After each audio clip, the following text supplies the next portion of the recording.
বাংলায় ফুটবলের একটা যে বাঙালি ছেলেরা সেভাবে উঠছে না, যদিও এখন ফুটবল ক্রিকেট সিস্টেম যেমন হয়েছে আইএসএল সবটা মিলিয়ে, কিন্তু এটা ঠিক যে বাংলা ফুটবলের একটা আকাল দেখা যাচ্ছে। যেন বাঙালি ছেলেরা খেলুক, পাড়ার ফুটবল থেকে বাঙালি ছেলেরা উঠতে পারে। কারণ ফুটবলের আমাদের একটা উন্মাদনা বাঙালির বাঙালি ফুটবলে চলচ্চিত্র হয়েছে, গানে সঙ্গীতে হয়েছে। বাঙালি ফুটবল ছাড়া ভাবতে পারে না।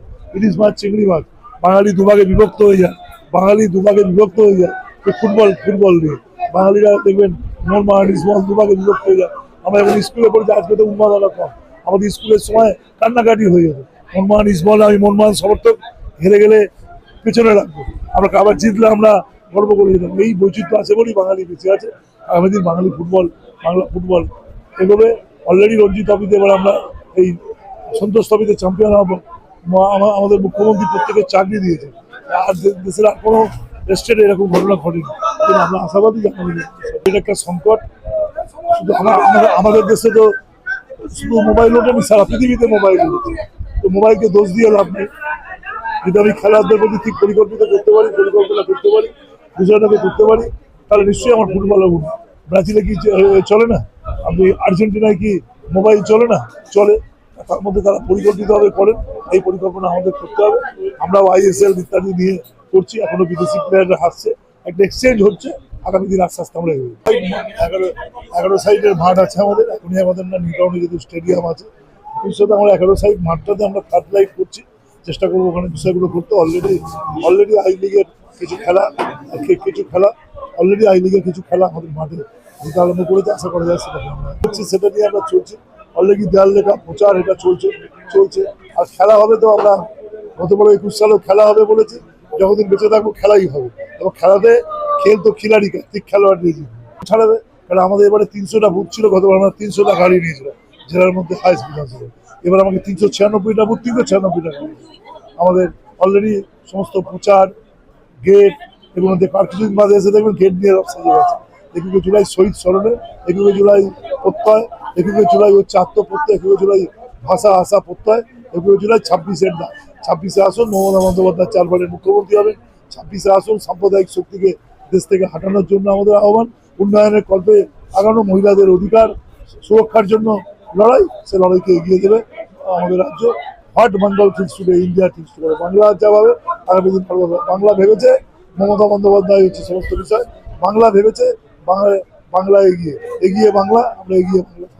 দিনের শেষে যখন মনে হয় আমরা সাকসেস হচ্ছে, তখন সারাদিনের ক্লান্তি চলে যায়। কারণ এইটার জন্য আমরা গত 1.5 মাস ধরে অপেক্ষা করেছিলাম। আমাদের সংস্থার সভাপতি তথা রাজারহাট নিউ টাউন বিধানসভার মাননীয় বিধায়ক গত 39 বছর ধরে এই সংস্থাটা নিজের হাতে বয়ে নিয়ে চলেছিলেন। তখন ছিল পঞ্চায়েত, তারপর আস্তে আস্তে পৌরসভা, এখন পৌর নিগম। কিন্তু ইউএসডব্লিউর ক্ষেত্রে, কার্যক্রমের ক্ষেত্রে তার খামতি নেই। তিনি প্রতি মুহূর্তে ইউএসডব্লিউকে সম্মানের আসনে বসান। এই অঞ্চলে 56টা ক্লাব রেজিস্ট্রিত, প্রায় 300 ক্লাবের মধ্যে 56টা ক্লাব আমাদের ইউএসডব্লিউর অন্তর্ভুক্ত। বিধাননগর কর্পোরেশনে 1 থেকে 5 নম্বর ওয়ার্ড এবং উত্তর দমদম পৌরসভা 16 নম্বর ওয়ার্ড নিয়ে এই সংগঠন গঠিত। এবং যত দিন যাচ্ছে এর পরিসর এবং ভীষণভাবে বাড়ছে।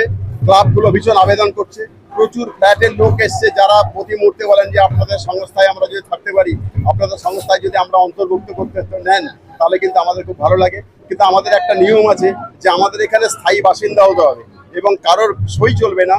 শুধুমাত্র ভোটার কার্ডের প্রমাণপত্র হিসাবে আমরা স্থায়ী প্রমাণপত্র মানব এবং সেক্ষেত্রে তাকে খেলা শুরু করব। এবং এই মুহূর্তে আমাদের অঞ্চল থেকে প্রায় 30 থেকে 35 হাজার কলকাতা ময়দানে ফার্স্ট ডিভিশনে খেলে বেড়াচ্ছে। আমাদের অঞ্চলে ফসল হচ্ছে পঙ্কজ সাউ, যে রঞ্জি ট্রফিতে ক্রিকেটে এই মুহূর্তে আমাদের হয়ে খেলছে। গতকালও দেখেছেন, পরশুদিনও বেঙ্গল প্রো লিগে সে খেলেছে।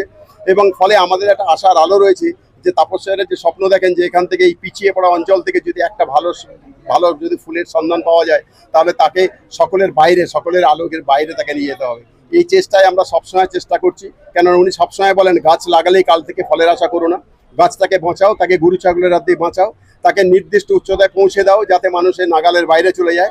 একদিন না একদিন সে ফল দেবেন, এই পথে আমরা বিশ্বাস করি। তাই ইউএসডব্লিউ যে আগামী দিন সাফল্যের জায়গায় পৌঁছাবে, খেলাধুলার ক্ষেত্রে একটা গুরুত্বপূর্ণ ভূমিকা নেবে।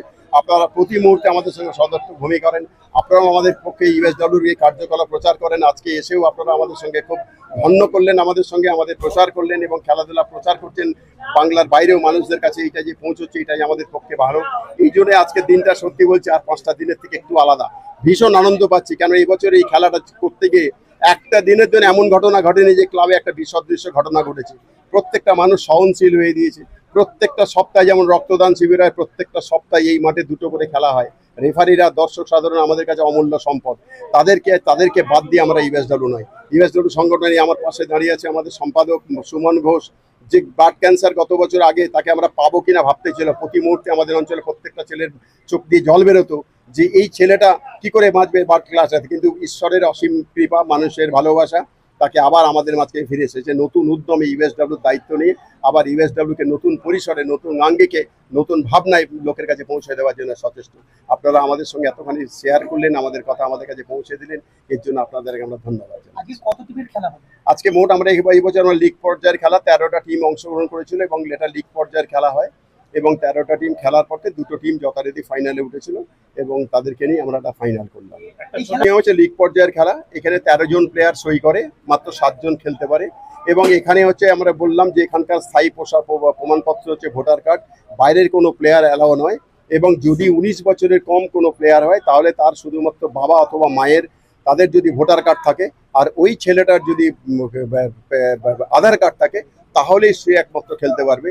যার ফলে অনেক প্লেয়ার আগে 2-4 বছর আগে বাদ চলে যেত, কিন্তু একদম এই নিয়ম শৃঙ্খলার মধ্যে বেঁধে রেখে আমরা এই খেলাটাকে একটা নির্দিষ্ট পর্যায়ে নিয়ে গেছি। আমরা ভাবছি, আমাদের মনে হচ্ছে আগামী বছর এই ক্রিকেট টুর্নামেন্ট, ফুটবল টুর্নামেন্টে প্রায় 25টার উপর টিম হবে, কেননা সমস্ত ক্লাব থেকে এখন আবেদন করছে যে দাদা আমরা আমাদের ভোটার কার্ড সমৃদ্ধ করেছি, আমাদের অঞ্চলে যাদের ভোটার কার্ড ছিল না তাদেরকে আমরা ভোটার কার্ড কমপ্লিট করেছি, এই খেলায় আমাদের অংশগ্রহণ করার সুযোগ দিন।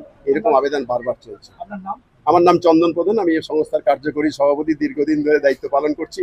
জীবনে বেঁচে থাকতে গেলে অনেক কিছু দরকার, কিন্তু মূল মন্ত্র যে আনন্দ বের করে যাবে খেলাধুলা, সেটা সম্ভব নয়। খেলাধুলাই পারে সমস্ত রাজনৈতিক ব্যক্তিত্ব। আমরা দেখতাম ইগর বল বাড়াচ্ছে, কিন্তু সেখান থেকে মানুষ ভট্টাচার্য সেখানে আবার বেরিয়ে আসছে। তাই স্বাভাবিকভাবে খেলাধুলার একটাই ভাষা, সেখানে বিদেশি কি প্লেয়ার খেললো, কে খেললো দেখা দেওয়ার কেন, যার বলটা ঠিক দিক খুঁজে নেয়, কোন স্ট্রাইকারের পায়ে গিয়ে পড়বে সে নিখুঁত পাস দেবে। তাই জন্য ফুটবল এত জনপ্রিয়। সারা পৃথিবীর প্রায় আমার ধারণা 153টারও বেশি দেশ ফুটবল খেলে। আজকে সারা পৃথিবীতেই ফুলমানা 1.5 ঘন্টার খেলা এবং সারা মানুষ তাকিয়ে থাকে। এই ফুটবলের মতো আনন্দ, নিরলস আনন্দ এই একমাত্র ফুটবলেই পাওয়া যায়। একদম আমরা মাঠের জন্য ধরুন আমাদের এখানে ভৌগোলিক অবস্থানের কারণে, যারা বিধাননগর কর্পোরেশনের ভৌগোলিক অবস্থানের কারণে আমাদেরকে 11 সাইড মাঠ করা যায়নি। যদিও বিধায়ক তার অর্থানুকূল্যে আমাদের এখানে সৃজন শক্তি ক্রীড়াঙ্গন, যেখানে আপনারা দেখছেন এবার অনূর্ধ্ব 13 জাতীয় লিগের একটা দিকের খেলা এখানে চলছে। আমরা খুব খুশি, এই অঞ্চলটা মানুষের সামনে প্রকাশ পাচ্ছে এবং এফি লিগ খুব বড় পর্যায়ের ক্রিকেট টুর্নামেন্ট এখানে করা 2 বছর পর হয়েছে। আমরা সৃজন শক্তি ক্রীড়াঙ্গন নিয়ে স্বপ্ন দেখছি এবং এছাড়া যে কটা 7 সাইড মাঠ ছিল এখন আমাদের বলতে বাধা নেই। তাপসদা আমাদের সভাপতি, কিন্তু তিনি এই পর্যন্ত প্রায় আমাদের অঞ্চলে 10টি মাঠকে 7 সাইড করার উপযুক্ত করে দিয়েছেন। কারণ আমরা দেখেছি ব্রাজিলেও খেলা হয়, সেখানে 7 সাইড মাঠে খেলা হয়। মাঠ দরকার, খেলার জন্য মাঠ দরকার। পরবর্তী সময় সেই যদি সমস্ত কিছু শিখে তারপরে যদি উপযুক্ত জায়গা পায় তাহলে সে কিন্তু বড় ক্ষেত্রে বড় জায়গায় নিজেকে মেলে দেওয়ার চেষ্টা করে, কিন্তু প্রথম থেকে তাকে তালিম দেওয়ার জন্য ছোট মাঠটাই সবচেয়ে বেশি দরকার। সেইটা আমাদের এখানে এই মুহূর্তে বলে তাপসদার নেতৃত্বে, আমাদের সভাপতির নেতৃত্বে অনেকগুলো মাঠের সন্ধান আমরা দিয়েছি, যার জন্য আমরা খারাপ